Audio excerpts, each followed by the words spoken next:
গতদিনের ক্লাসে তাহলে আমরা পর্যায়বৃত্ত ধর্মে ধাতব ধর্ম, অধাতব ধর্ম পর্যন্ত এই পর্যন্ত দেখছিলাম। আজকে sorry, এই পর্যন্ত দেখছিলাম। আজকে পরমাণুর আকার বা পারমাণবিক ব্যাসার্ধ,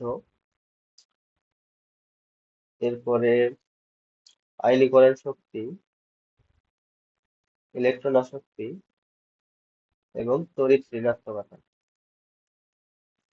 এই পর্যন্ত হওয়ার পরে যদি সময় থাকে তাহলে আমরা তড়িৎ ঋণাত্মকতা করবো। ঠিক আছে?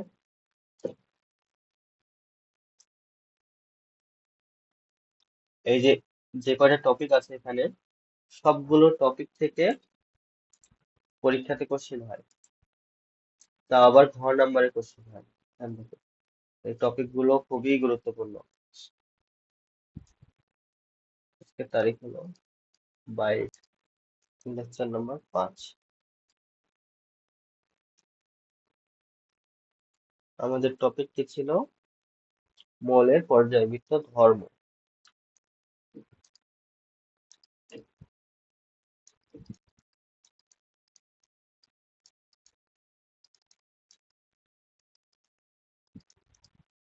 পর্যায়বৃত্ত ধর্ম।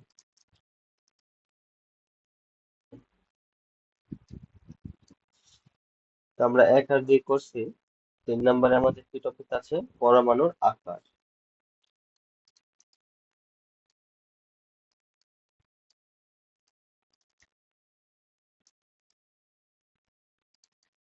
আকার। পরমাণুটা কি? পারমাণবিক। পারমাণবিক ব্যাসার্ধ। পরমাণুর ব্যাসার্ধটা কত? বড় না ছোট? এটা আমরা এখন দেখব। এর আকার কেমন? আচ্ছা, এর আগে আমরা পর্যায় সারণীটা দেখি।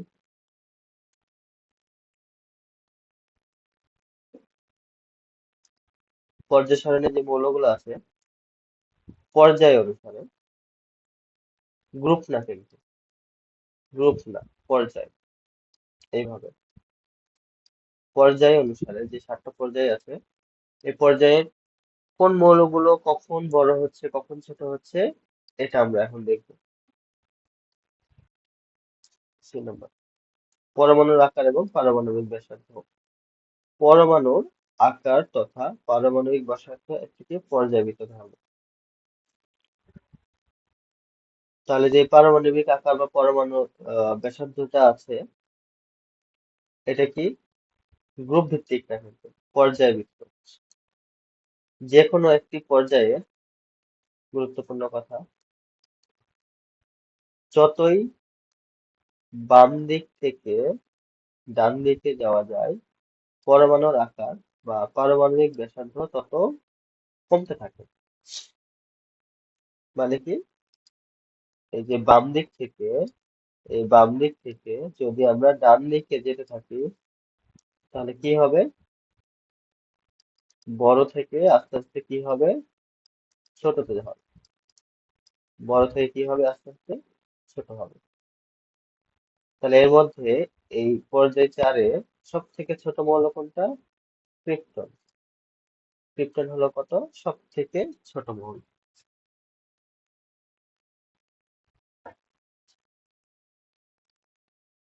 তো এটাই বলছে এখানে যে যেকোনো একটি পর্যায়ের যতই বাম দিক থেকে ডান দিকে যাওয়া যায় পরমাণুর আকার বা পারমাণবিক ব্যাসার্ধ তত কমতে থাকে। তাহলে আস্তে আস্তে কি হবে? ছোট হতে থাকে।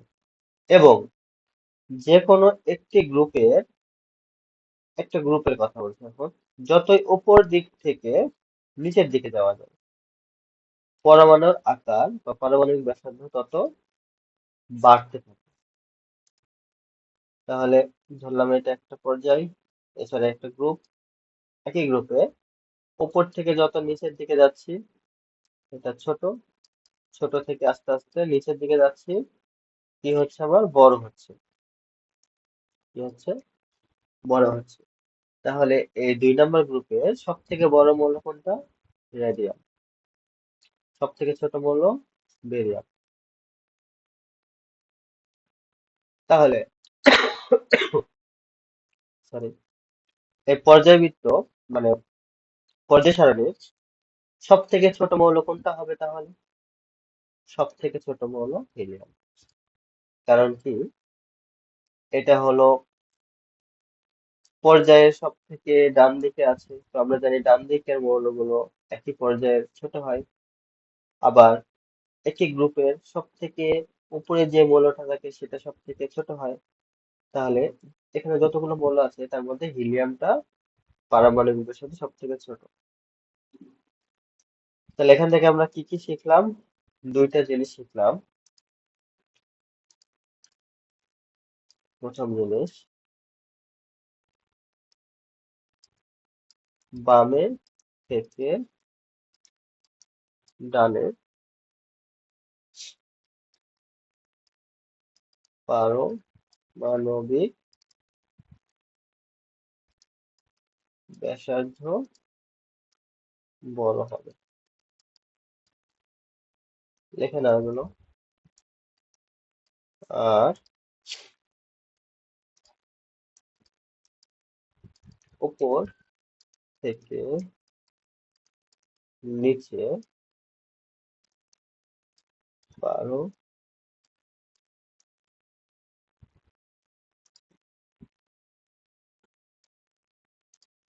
পারমাণবিক ব্যাসার্ধ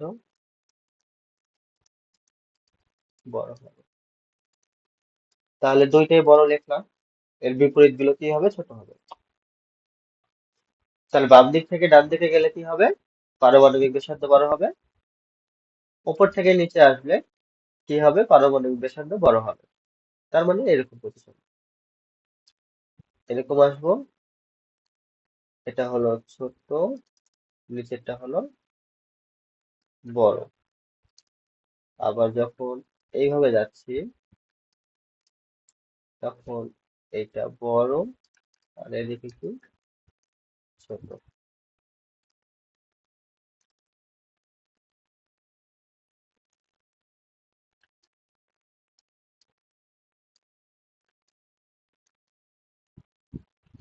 তাহলে উপর থেকে নিচে আসলে বড় হচ্ছে, বাম দিক থেকে ডান দিকে গেলেও ছোট হচ্ছে। হুম হুম হুম, তো উল্টা লিখছি। বাম থেকে ডানে গেলে কি হচ্ছে? ছোট হচ্ছে।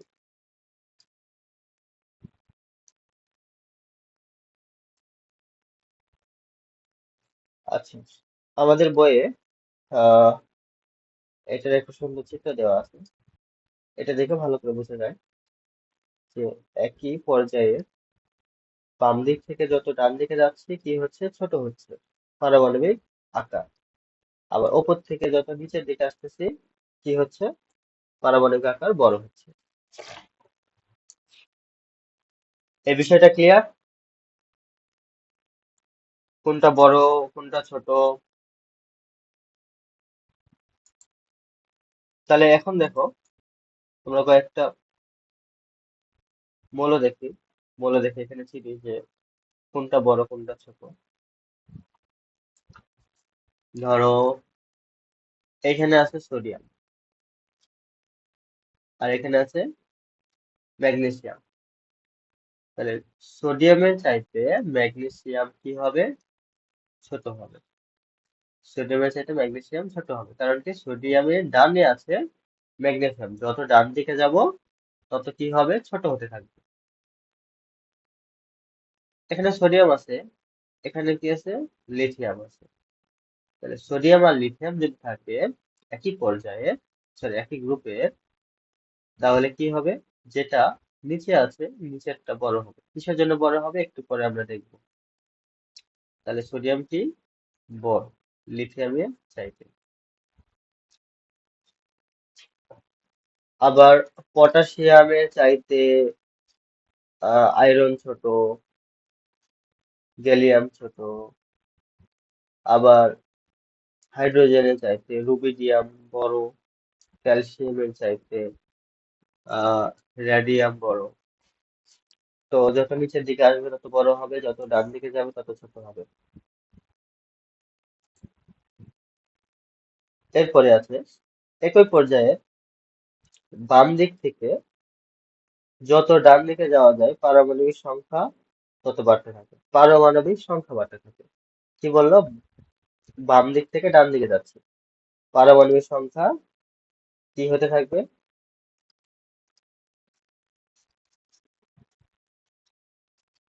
পারমাণবিক সংখ্যা বড় হতে থাকবে। আচ্ছা, বড় হচ্ছে নাকি আমরা দেখি।